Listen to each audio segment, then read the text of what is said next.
public affairs program, bringing to you interesting guests to inform you on topics that affect us all. Operation 7570 is one of the longest-running radio programs of its type. It's been on the air since 1967 and brought to you by Apex Bank of Camden. 3 locations in Camden, Big Sandy and Brewston. Today's program after this. For more than 85 years, Apex Bank of Camden has built a tradition of local people serving local people.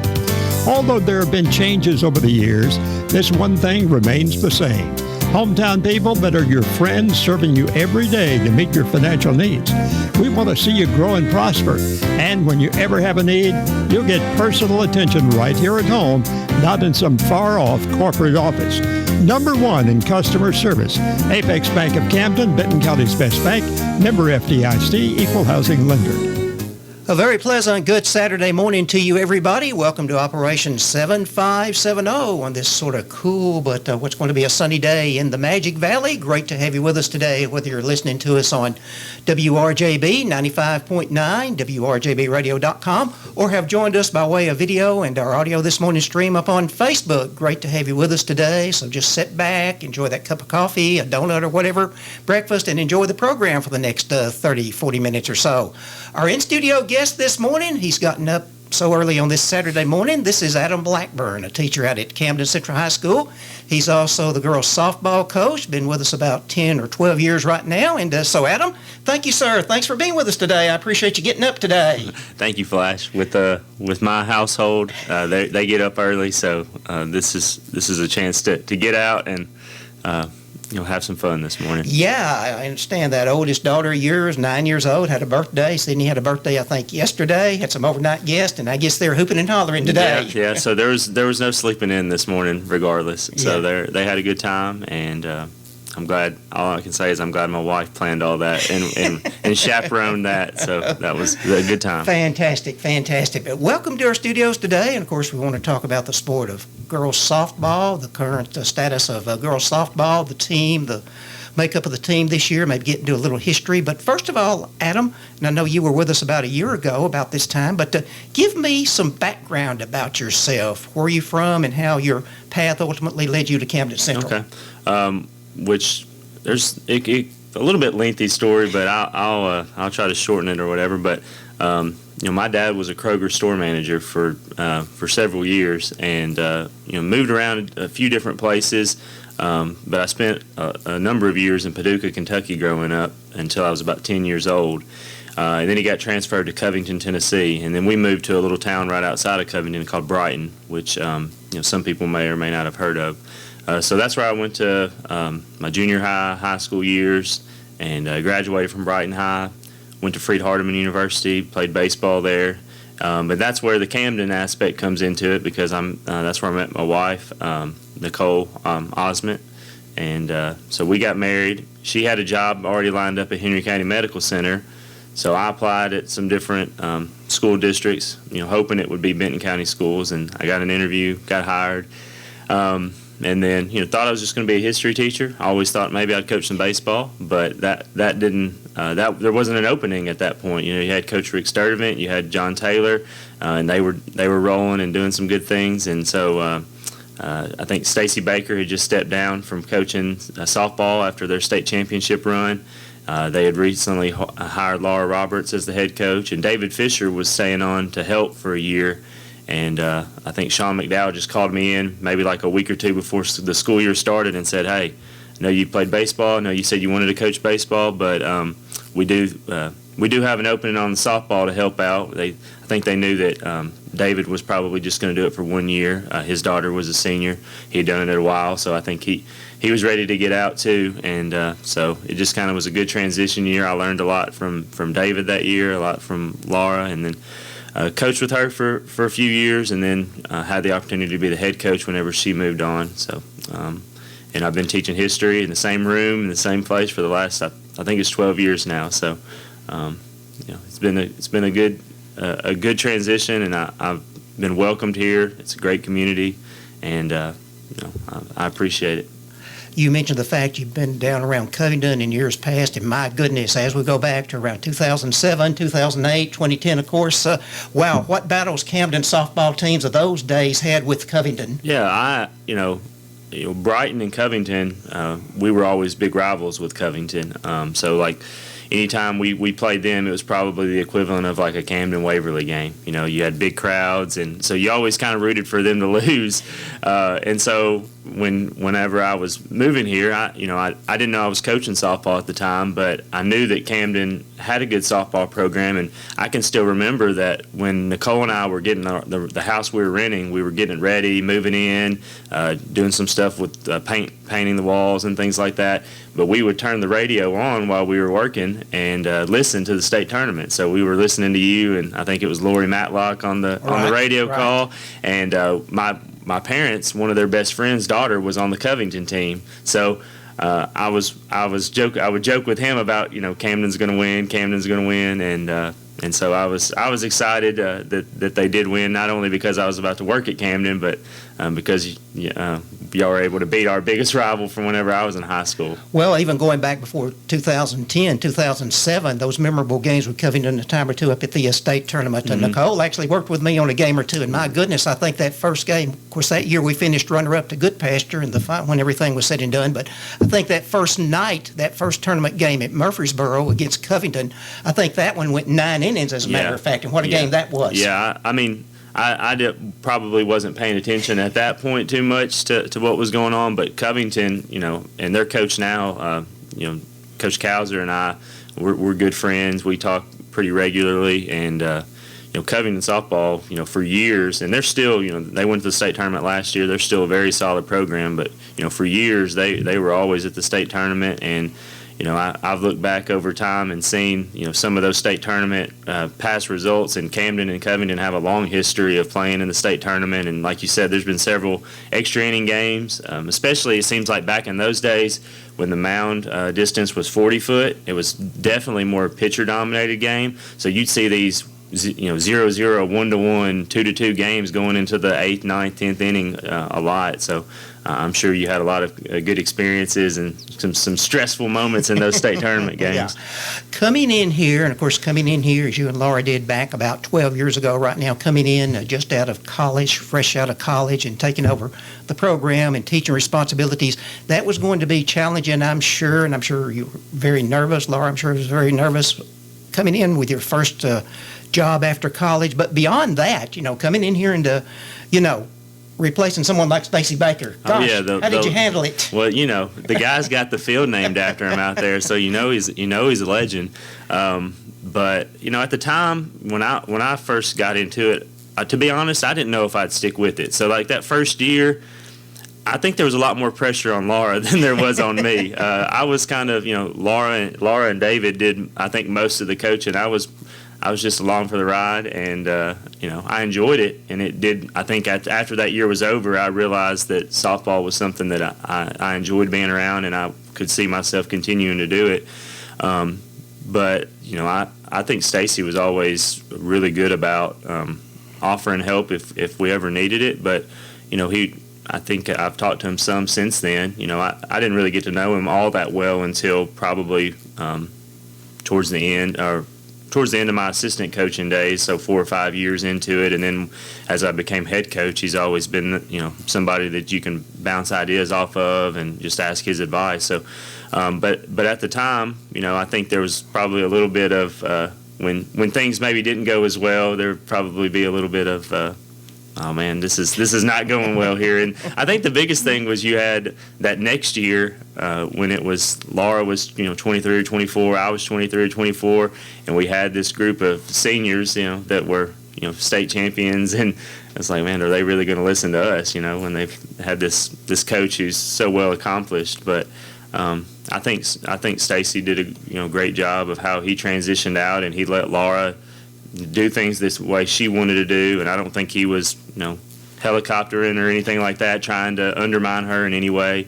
And I think we were also blessed with a good group of players who already were well coached. So it probably covered up some of the sins we had as far as early on coaching, not knowing what we were doing. And we had a good group of parents who were always helping with fundraising and different things like that. So I think it was probably went as well as it could, and we had some good success after that. I know we didn't win a state championship, but I think for 3 or 4 years there, we won district a couple times, got runner-up a couple times, and lost to some really good pasture teams in the sectional game right before the state tournament 2 years in a row in 12 and 13. So I guess what the last thing on that is just he left the program in a really good spot. It wasn't like he got out and the program was in bad shape with talent. There was still several good classes right there, and they just continued to play good softball.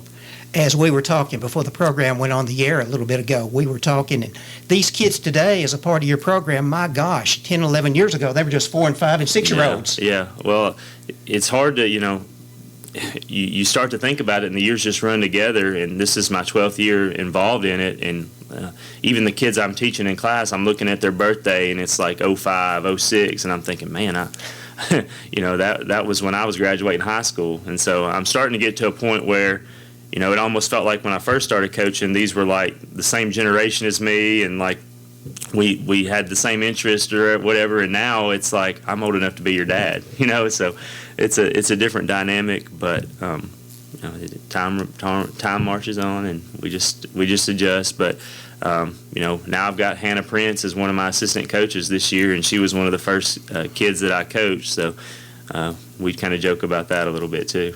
Now, things that your kids learn in the classroom, whether they're participating in softball or other sports out here, things they learn in the classroom, can that transfer over to what they learn in a sport and vice versa? What these kids learn playing sports, can that transfer back to what they learn in the classroom? I think so.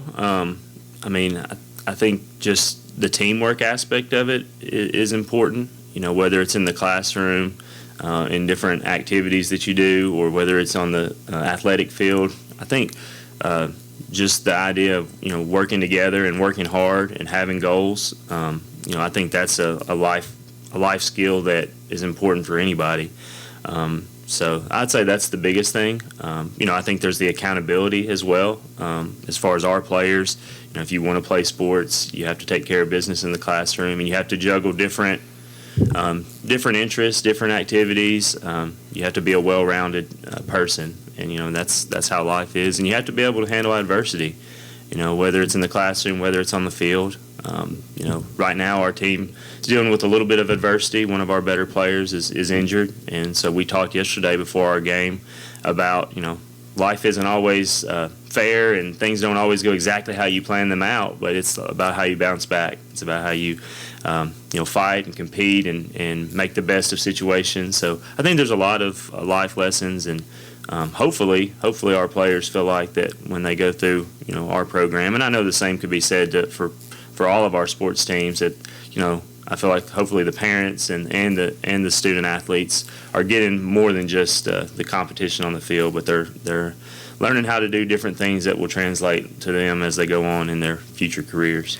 You mentioned the fact a kid playing sports, he's got to learn how to juggle his or her time, whether it's in the classroom or out on the sports playing field. Some of them may have jobs, they've got to juggle that. Mm-hmm. But at the same time, how does a coach juggle his or her schedule? Because, there you are, you're coaching, you have classroom assignments, you're a husband, a father. So how does a coach learn to juggle his or her time as well? I think one is you need a good family. And, I'm blessed. I've got a wife who allows me to coach. And this time of year can be stressful as far as, I think baseball and softball is a little unique as well, because as well as I do, you can be playing 3 or 4 days a week, and that means sometimes you're playing 2 or 3 road games a week, and whereas maybe if you're practicing after school, you can be done at 4:30, 5 o'clock and be home for dinner. But a lot of times when the season's going on, you're not home until 9 or 10 o'clock at night. So that can be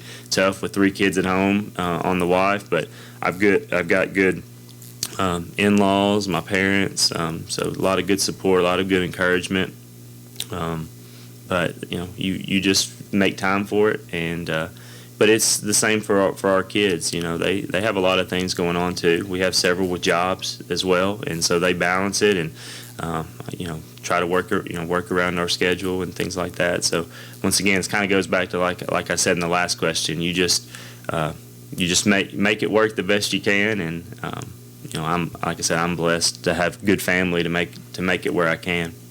And in our spring sports, softball and baseball, of course, the season got underway about 2 weeks ago.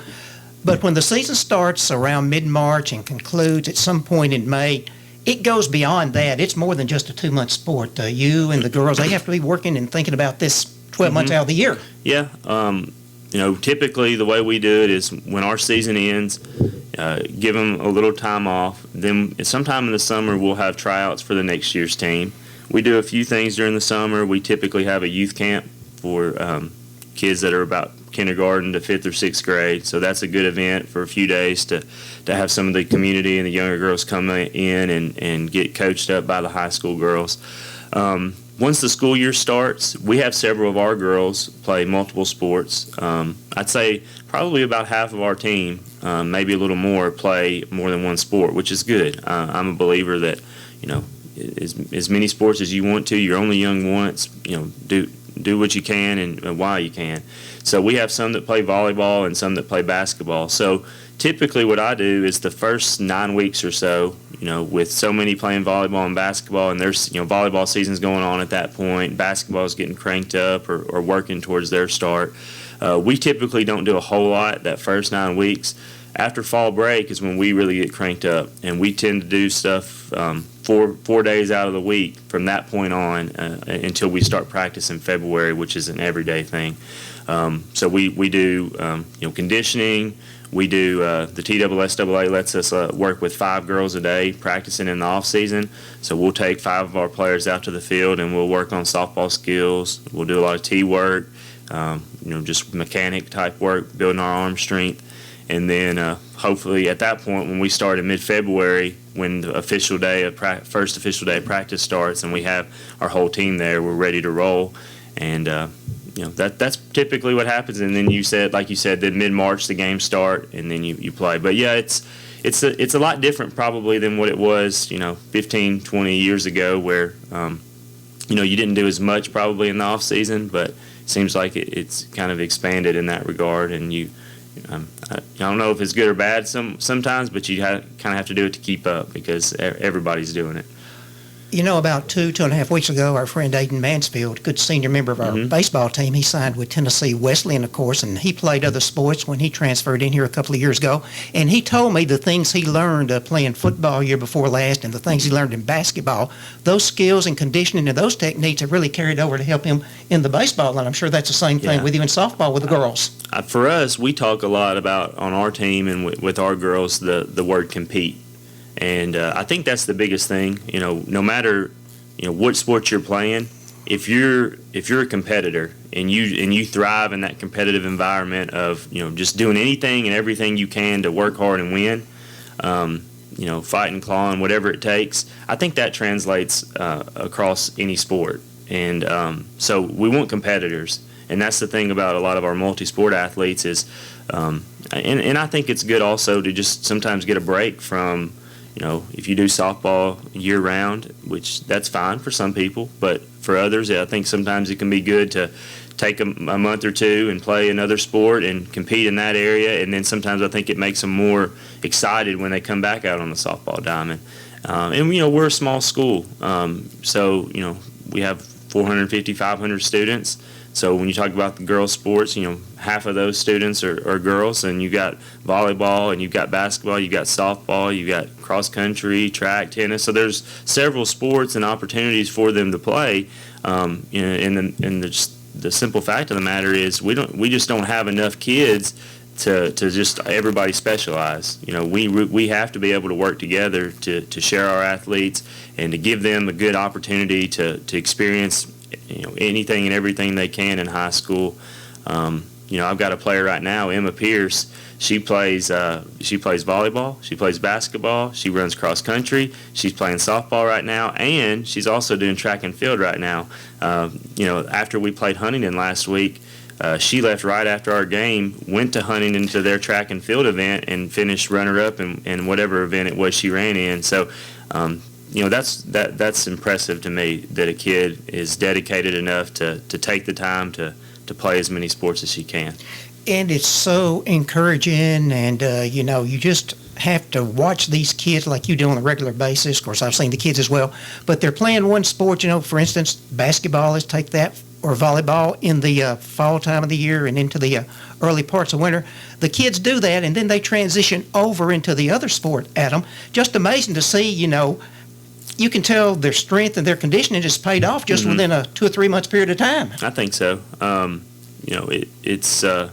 I think, once again, the conditioning of the sport, it makes them ready. I mean, I think a lot of the sports, the skills translate. I've heard the volleyball coaches talk about how sometimes they feel like some of their softball players are really some of their better players as far as like their serves. I don't, from throwing the softball, maybe that helps with their serve. And also when it comes to diving on the floor, I think being in a defensive position on softball, fielding ground balls and diving and doing all of that probably translates to diving for a volleyball. It is neat. And I think another thing about it, and this is something I do encourage our girls, playing multiple sports is great, but you also have to take time, especially with softball, to still do some softball skill training on your own. Even though they may not be doing it with me, if you're playing basketball and you're a pitcher or whatever, you can't just not pitch during basketball season on your own and then expect to be in condition and ready to pitch games within a couple of weeks. When softball starts. So I think one of the things that a lot of our softball players, what's made them so successful to be able to do the multiple sports, is they're taking the time, whether it's going to pitching lessons or hitting lessons, or even in their homes, in their backyards with their moms and dads, at least working on those skills 2-3 times a week. And that makes it even more impressive because they may have a volleyball or a basketball practice, and then they go home and find time to do a little bit of softball skill work too. So you have to balance your time, but especially with softball, there's a lot of arm conditioning and stuff that goes into it. So I think that is also impressive. When a girl comes to try out for your softball team and they make the team, of course, that girl has got to show talent on the field and her abilities on the field. But Adam, beyond that, before a girl can be a member of Camden Ley Line softball, what do they have to show you? What do they have to impress you with other than just on-field talents? Well, I think being a good teammate is important. One thing that I always try to check on is not that it necessarily makes the decision for me. I ultimately will make the decision. But I like to hear from sometimes past teachers that they've had, as well as past coaches, just to find out, what kind of student they are, what kind of teammate they are, what kind of attitude that they have. So those are things to consider. And ultimately,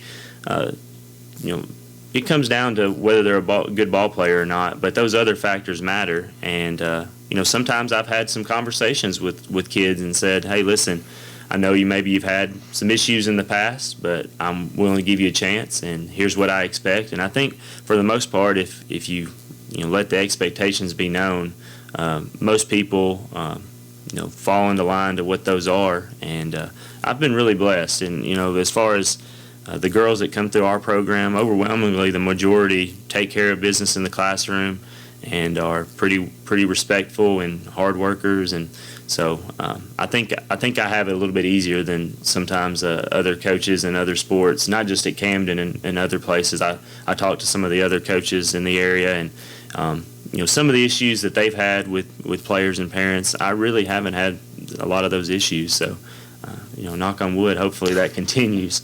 And these girls, they're being prepared for life after softball. A few of them may go on and sign to play at the junior college level or at the college or university level, which is well and good. But most of these players, this is just short term for them in the big picture as far as their playing days. I agree. We want to, if there are girls that come through our program and they want to play college ball, we want to do everything we can to push them in that direction and help them out and do anything that we can as coaches to help them get that opportunity. But the majority of them, by the time they get through with their high school softball days, they're ready to go to college.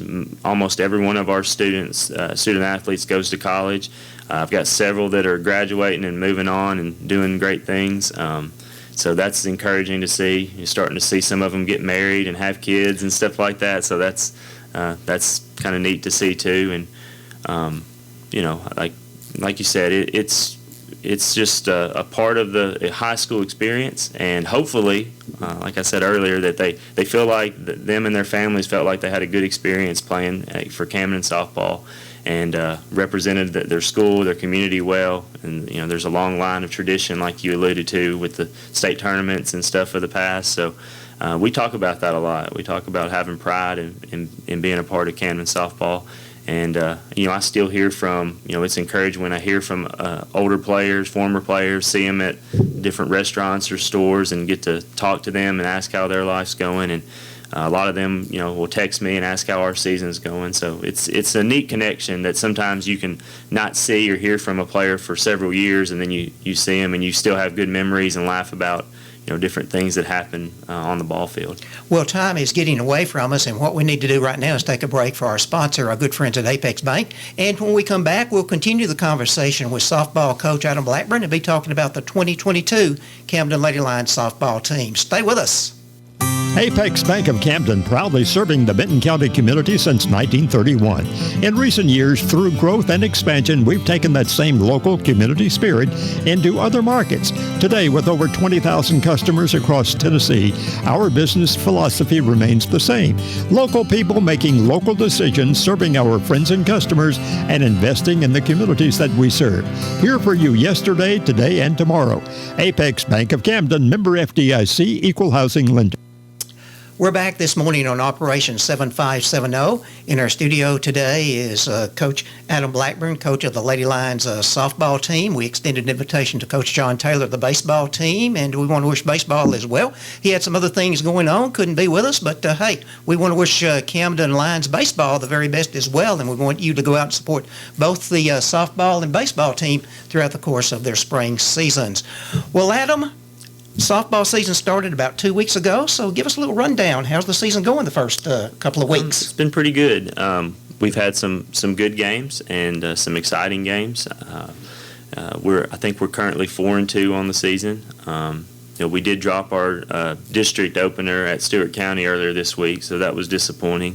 But we, it's early in the season, and we're just hopefully working on some things, figuring some things out, figuring out lineups, trying to move people around. And, we had a good win last night over Clarksville Northwest. So we'll play again on Monday and Tuesday. We've got spring break this week for Benton County schools, but we've got a couple of games. We play Northwest again, and we play another district game against Hickman County early in the week. So, hopefully things are trending in the right direction for us. We did have an injury to Trinity Woodard, who is our number one pitcher, and that was a little bit tough to have to deal with earlier this week. But hopefully she gets some good news and can recover sometime reasonably soon and get back out there with us. But I feel like offensively we've swung the bats pretty well. Every game we've hit the ball well, had good at bats, and we'll just keep rolling, keep practicing, and hopefully finish the season strong as we get closer to the district tournament. What is the makeup of the team this year as far as seniors, juniors, sophomores, and maybe some freshmen? Mm-hmm. We have 3 seniors, Riley Rushing, Madison Douglas, and Jaden Staggs. And all 3 of them are off to pretty good starts for us. We have 3 juniors, Emily Stockdale, Audrey Jackson, and Trinity Woodard. And then we have 4 sophomores, Emily Hatley, Briley Weatherly, J.C. Hearn, and Madison Oatsfall. And then we have 5 freshmen, which are Nicole Doherty, Katie Malin, Lexi Lynch, Emma Pierce, and Jalen Peeble. So we have 15 players on our team. And so, it's pretty well balanced, but I guess we have 6 of the upperclassmen and 9 underclassmen, and kind of a good mix there. And so good group, fun group to be around. They've encouraged one another so far. We haven't had any issues in regards to that, and I'm enjoying coaching this group. So we're going to have to keep working, and we're going to have to keep improving, but they seem like a pretty good group.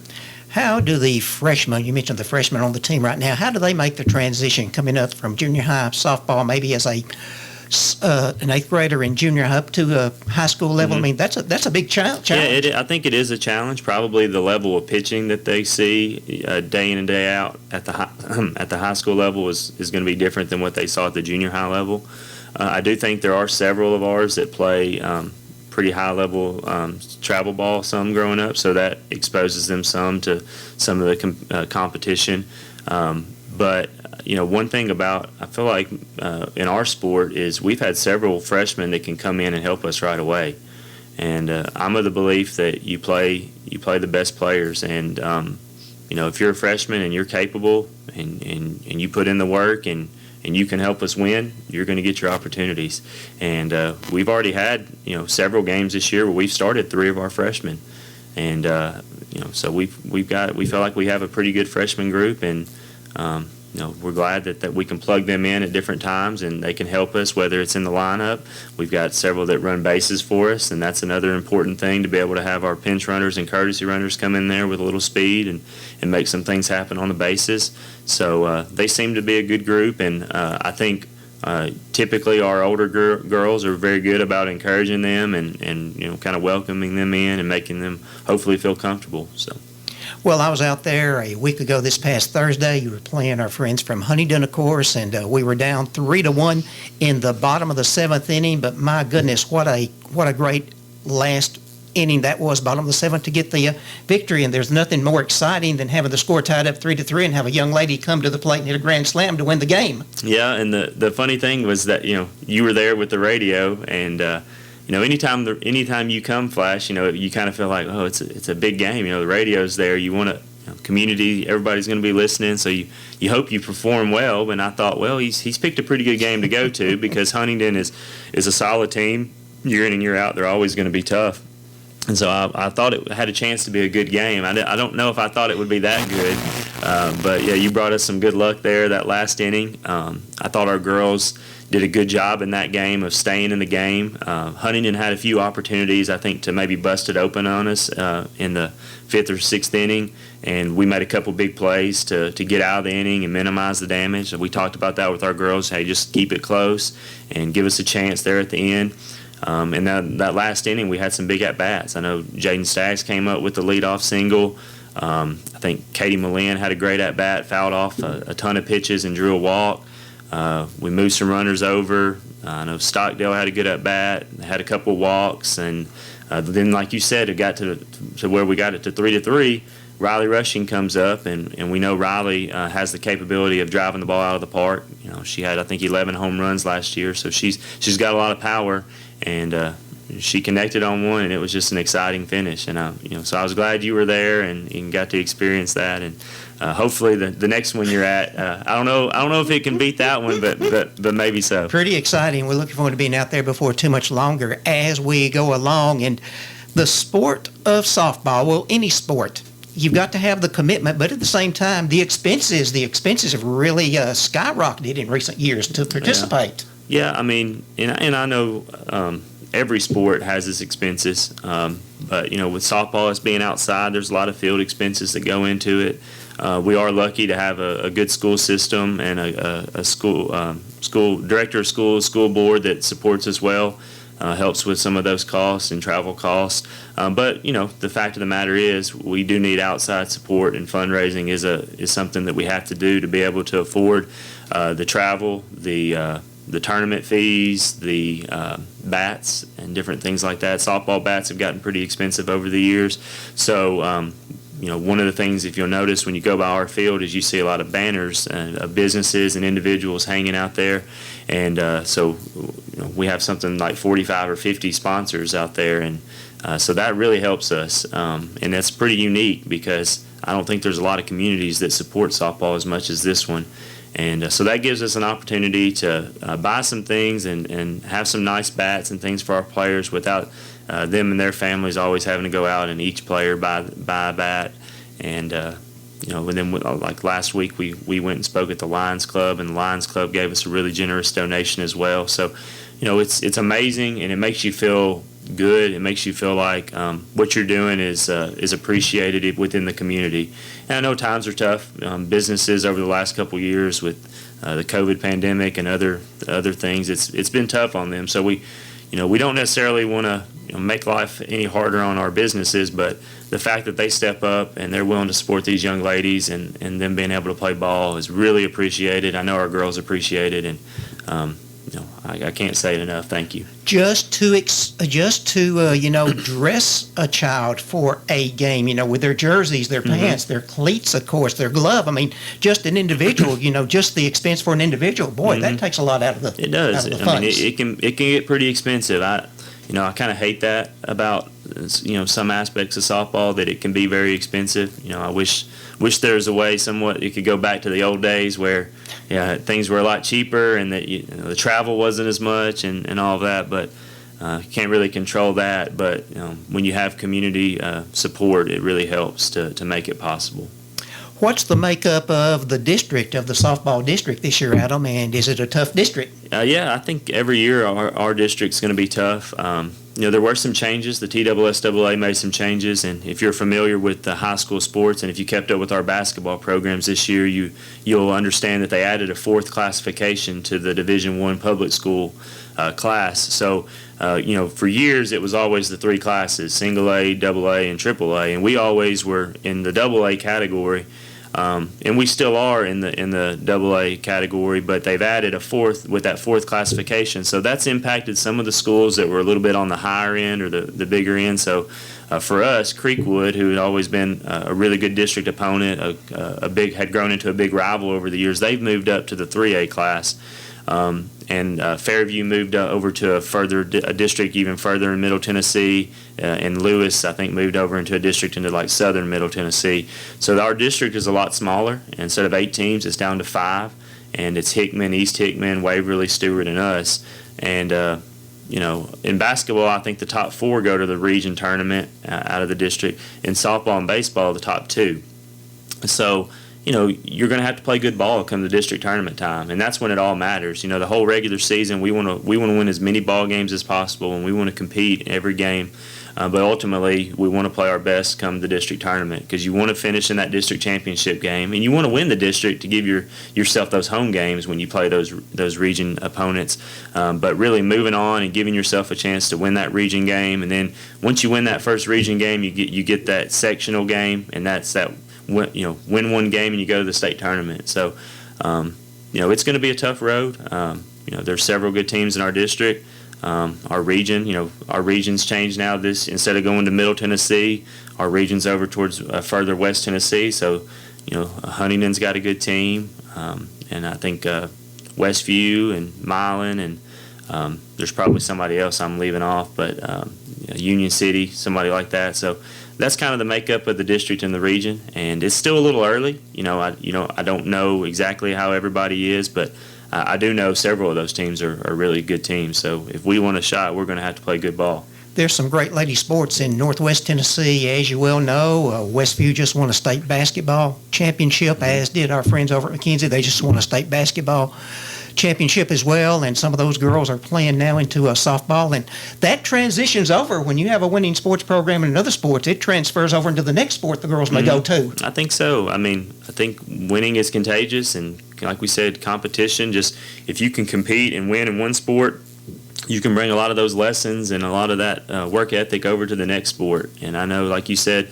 Westview won a state championship in girls basketball. I think they're off to a good start in softball. Just seeing some of the scores, I think they've won some games early. And then McKenzie, we actually played McKenzie in the first week, and they've got a really good team, and they came out on top and beat us in the first week. So, and I don't know, I don't know much about the makeup of their team, but I heard some of the girls say that 2 or 3 of their starters were just now coming back from that state championship game, and if I remember, several of them had some big hits against us in that game. So they went straight from girls basketball state championship on a probably Thursday, Friday to maybe one practice to playing games. So so if you're an athlete and you compete, you can transition to the next sport. And a good old Camden boy coaches the Martin Westview Lady Chargers down there. Bucky Haskins played sports for us a few years back, and congratulations to him, and we appreciate him. Still has family here, of course, and that's an honor not just for Westview, but for Camden as well. Yeah, which I don't know him, but I've heard the name, and I've heard several people like yourself talk about his success. I know the Westview girls basketball program is one of those kind of premier programs, not only in West Tennessee but the state. I want to think I saw they've been to like 9 or 10 state tournaments in a row, which is incredible. So I know the people here in Camden and Benton County, anytime one of the alums go on and has success, it's great that you and the radio station and the newspaper, they do a good job of bringing attention to that. So I know Benton County's proud. There comes a point at the season, Adam, as you well know, whether it's the last game, you don't qualify for the tournaments, or you go on at some point at the district, regional level, sub-state level, all the way to the state. That's what you're shooting for. But there comes a time when these kids, especially the seniors, are going to have their last game as a Camden Lady Lion. And to me, just as tough as seeing the loss, just as tough, even more tougher and emotional, is the fact that these seniors have just finished their last game. That's tough. It is tough. And, no matter where, like you said, no matter where you end the season, whether it's in the district tournament, region tournament, last year we went to the region tournament and lost to Forest High School, and that was a really tough group, a tough group who had battled some injuries and did a lot of good stuff last year. But there's going to be tears flowing, and moms and dads are going to be sad because you've been spent a lot of time on a ball field growing up, and those parents have put a lot of time in with their kids, and so it is tough. And then there's been years where we've been at the state tournament, and it's tough there too. There's tears, but it's always. I think it's good to just think about the memories, and I think those are the big things. Is just along the way we want to go as far as we can, but the longer I do this, it's like every year there's a lot of great memories along the way, and when you see former players and their parents out, and to be able to talk about big games that were a part of their senior year or whatever, those are always special times, and I don't want to think about that right now. Let's just think about a long run and having some success this year, and we'll deal with that whenever it comes. Of course, yeah. Hopefully that will end toward the end of May up at Murfreesboro. We certainly hope that. But you mentioned the girls and some of the personnel behind the scenes and some of the personnel that help you, of course. And you've got a great staff. You've got great assistants. I think so. Which Chris Peebles, if you don't know Chris, he's kind of a Swiss Army knife. He kind of does everything for the school system. He's a great math teacher, which is I can't imagine having to teach math. I'm just a history teacher, but he does. I know for years he's waxed the floors in the summer at the school. He's headed that up. He does bus driving. He drives our bus, but he also does a bus route in the morning and the afternoon. He coaches junior high football. But with all of that being said, he's right there during softball season, and I know he's tired. I know he puts in a lot of, juggles a lot of things, but he's always right there and helping and doing everything he can to make our softball program successful. And I know our girls really appreciate him. They look up to him. He brings a lot of humor and laughs to our team as well. So he's a great assistant. And then this year we've been able to add Hannah Prince, who I mentioned, I think, earlier in the program. She was a former player, I think graduated in 2015, and she was one of those who got to finish her career at the state tournament. And so I saw her one day, I think it was back over the summer, and I knew she was back here in town. I said, hey, you want to come? She said, man, I miss softball, and I wish I could go back and play. And I said, well, I can't make that happen, but if you ever want to come out and help and help coach. And she said, well, I've got a job, I'm busy. I said, come whenever you can. Any help that you can bring and would be appreciated. And so she brings a lot of energy when she's able to be there, and so we're glad to have her as well. I want to commend you and the ladies of the Camden Lady Lions softball team and the parents that got behind this project as well. Of course, the devastating floods over at Waverly back last August, of course, and it ruined their football field, their baseball and their softball fields. They're having to use another venue for their softball games this spring, of course. But you, along with other softball programs, other high school programs, had a fundraiser to help those fine people at Waverly, and we appreciate that. Well, I think hopefully hopefully nothing like that ever happens. But if something like that were to ever happen to us, hopefully I'd like to think some people would help us out too. So there were several schools that did different fundraisers to help them out, and hopefully they have been able to get back on their feet some. I know they're not able to play on their home field this year from last I've heard. I think they're playing at the Allen Sports Complex over there in Waverly, and so that's good that they have a place to play. Hopefully soon they can get their field back on campus going and everything, but we were glad to be able to help. But like I said, it was a lot of schools, programs across the state that did that.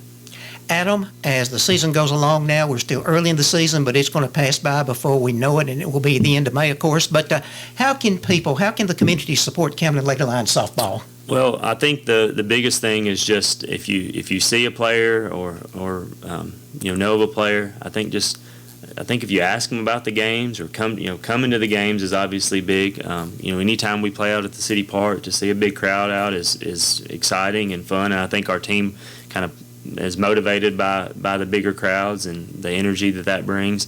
But just I think knowing that we have community support encourages our girls to work even harder. And so I think that's the biggest thing is just come out, support, come to the games.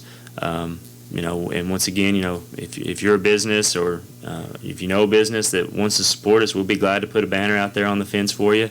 But any support we can get, we'll take it, and it's greatly appreciated.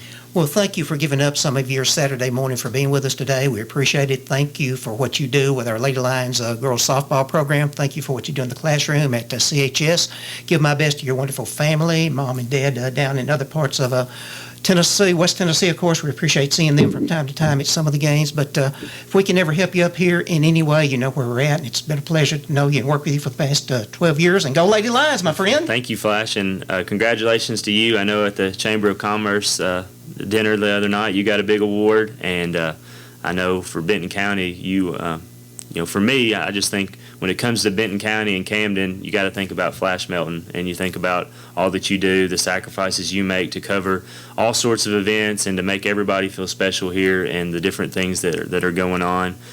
So I want to thank you for all that you do for Camden, for our sports. I know all of our kids and all of our coaches appreciate all the coverage you bring to them. Well, thank you. I appreciate those kind words so very much. Well, ladies and gentlemen, that's our program this morning on Operation 7570. Thanks to Coach Adam Blackburn of the Camden Lady Lions softball team for being with us. Get behind the Lady Lions. Get behind the baseball team this spring as well. Thanks for being with us. Stay tuned next for Luke Crutchfield with the Bargain Auction. We'll see you next Saturday morning. For more than 85 years, Apex Bank of Camden has built a tradition of local people serving local people. Although there have been changes over the years,